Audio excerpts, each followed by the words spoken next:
একটা মেয়ের সাথে ঘনিষ্ঠ সম্পর্ক ছিল, কিছুদিন পর তার সাথে আমার যোগাযোগ বন্ধ হয়ে গেলে আমি বিয়ে করে ফেলি। এখন তার সাথে আবার আমার নিয়মিত কথা হয়। এখন আমি কাউকে না জানিয়ে তাকে বিয়ে করতে পারবো কিনা এবং উভয় সংসার চালিয়ে যেতে পারবো কিনা?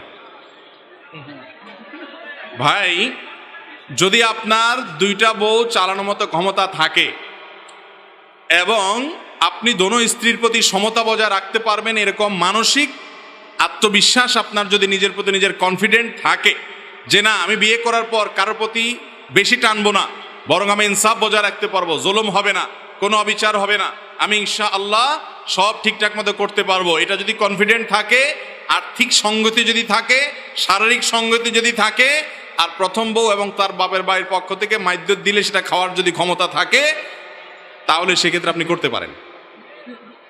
কথা বুঝতে পারছেন? এক কথায় শরীয়তের দিক থেকে কোনো বাধা নেই। আপনি যদি সব দিক সামলাইতে পারেন, আলহামদুলিল্লাহ, শরীয়ত আপনার জন্য অনুমোদন করেছে, আপনি করতেই পারেন। তবে